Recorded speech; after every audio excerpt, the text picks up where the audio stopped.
नमस्कार दोस्तों, मैं हूं अक्षय जगताप और आप देख रहे हैं हमारे यूट्यूब चैनल अक्षय टॉक्स। आज के एपिसोड में हम बात करने वाले एक ऐसी कहानी के बारे में, कि ऐसी इंटरेस्टिंग और सच्ची कहानी के बारे में कि जिसमें बताया गया है कि कैसे एक लड़का जो कि एक छोटे से गांव से बिलोंग करता था, एक मिडिल क्लास नॉर्मल फैमिली से था और एक चाय की टपरी चलाता था, जिसने सिर्फ 10,000 रुपये से 1800 करोड़ रुपए कमाए। तो कहानी में आगे बढ़ने से पहले मेरी आपसे रिक्वेस्ट है कि अगर आपने अभी तक हमारे यूट्यूब चैनल को सब्सक्राइब नहीं किया तो सब्सक्राइब कीजिए हमारे यूट्यूब चैनल को और बेल आइकन को भी ज़रूर दबाएं। तो एक कहानी की शुरुआत होती है एक महाराष्ट्र स्टेट के जलगांव डिस्ट्रिक्ट के एक छोटे से गांव अमलनेर से। तो अमलनेर गांव में एक लड़का रहता था जिसका नाम था मोहम्मद अनवर अहमद। तो हुआ यूँ कि वो अपने चाय की टपरी पे काम करता था और उसके पापा अचानक से बीमार पड़ गए और उनकी अकाल मृत्यु हो गई। कुछ दिनों बाद उनको कुछ फाइनेंशियल प्रॉब्लम्स आने लगे, तो उन्होंने क्या किया कि अपनी कुछ ज़मीन थी वो बेच दी। तो ज़मीन बेचने के बाद उनको कुल 80,000 रुपये मिले और वो थे 4 भाई।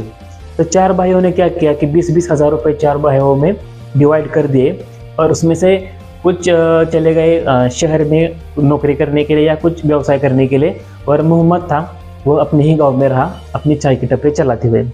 तो कुछ दिनों बाद एक घटना घटी कि मुंबई से एक स्टॉक ब्रोकर जिसका नाम था सतीश शाह, वो मुंबई से आया अमलनेर गांव में। तो वो आया इसलिए था कि अमलनेर गांव में विप्रो कंपनी की स्थापना हुई थी। सबसे पहली कंपनी अमलनेर गांव में थी। तो वो आया इसलिए था कि वहाँ से उसको जो शेयर्स लोगों ने तब उस 1980 से पहले जो खरीदे थे उसको वापस चाहिए थे। ठीक है, उसका कोई क्लाइंट था, उसको खरीदने थे, वो कलेक्ट करने के लिए उस गाँव में आया था। जैसे कि आज हम देखते हैं कि जो एप्लीकेशन है अपस्टॉक या फिर बहुत सारे एप्लीकेशन है, ज़ीरोधा, अपस्टॉक, एंजल ब्रोकिंग्स, ग्रो वगैरह, उस पर हम स्टॉक्स का लेन देन करते हैं। लेकिन पहले ज़माने में ऐसा नहीं था, वो सब पेपर वर्क था। तो जब वहाँ पे आया तो उसकी गांव में कोई पहचान नहीं थी। तो सीधी सी बात है कि वो चाय पीने के लिए उस मोहम्मद के टपरी पर ठहरा था, चाय वाय पी ली और उसने बोला मोहम्मद को कि क्या तुम मेरी मदद करोगे स्टॉक कलेक्ट करने के लिए। तो उसने बोला हाँ।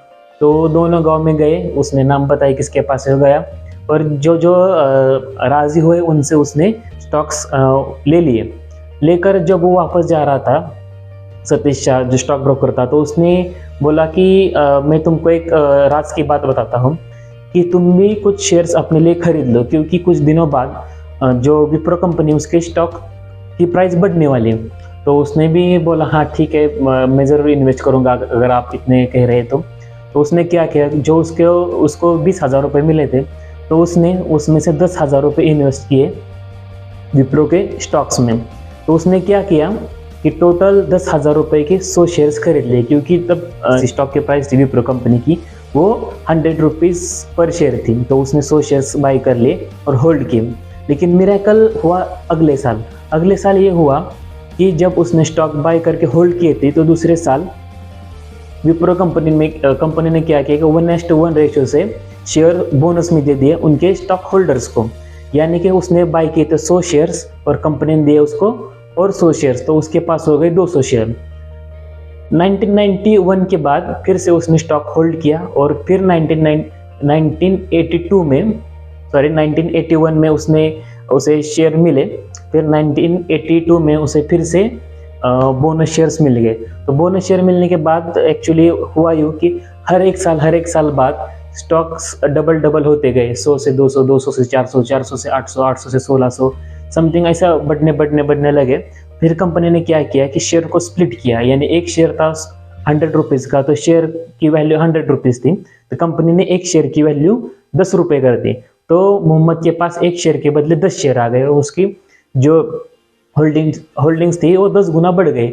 ऐसे करते करते 1980 से लेकर 2020 तक जो स्टॉक्स में बढ़त हो गई उसकी स्प्लिट की वजह से और बोनस की वजह से, वो होते होते 100 शेयर से उसके 2,56,00,000 शेयर्स बन गए। फिर से सुनिए, 2,56,00,000 शेयर्स टोटल उसकी होल्डिंग हो गई। तो अगर आज की वैल्यूएशन देखी जाए कि विप्रो की, तो एक शेयर आता है 562 रुपये का, यानी कि टोटल जो उसकी वैल्यूएशन हो गई 1400 करोड़ प्लस। अभी तो आप बोलेंगे पहले तो बताया कि 1800 करोड़। तो हुआ ये कि कुछ कंपनियां हैं वो अपने शेयर्स के बदले, इक्विटी के बदले बोनस भी देती है और डिविडेंड भी देती है। तो उस डिविडेंड जो उनको मिल रहा था, उस डिविडेंड की जो उनकी कमाई हुई एक्चुअली जो पिछले 40 साल में, तो उन्हें मिले टोटल 400 करोड़। तो होल्डिंग के 1400 करोड़ और टोटल जो उनको डिविडेंड मिला उसके 400 करोड़ मिलाकर उनके पास टोटल जो अर्निंग हुई, उनकी जो उनको पैसे मिले वो है 1800 करोड़। अभी तक उन्होंने शेयर बेचे नहीं है, यानी कि और बढ़ भी सकते घट भी सकते, जो 1400 करोड़ में से है। लेकिन एक्चुअली जो उन्होंने जो डिविडेंड मिला वो 400 करोड़ का है और उनके पास अभी भी 1400 करोड़ रुपीज़ होल्ड में है, यानी 2,56,00,000 शेयर अभी तक उन्होंने बेचे नहीं है। तो उनके बेटे जो है विदेश में पढ़ रहे, तो वो बोल रहे कि आप ये शेयर्स बेच दो और पैसे निकाल लो।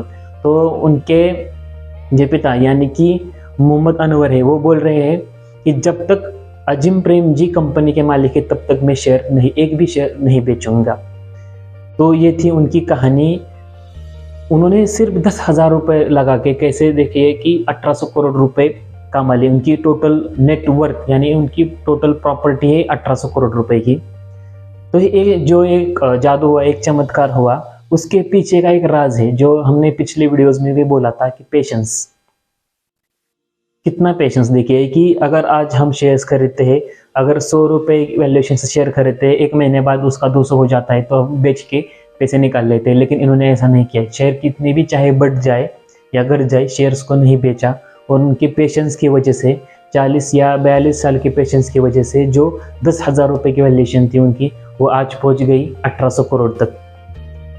तो आज का वीडियो दोस्तों आपको कैसा लगा कमेंट कीजिए इस वीडियो में, और हमारे चैनल को लाइक, शेयर और सब्सक्राइब जरूर कीजिए। Thank you.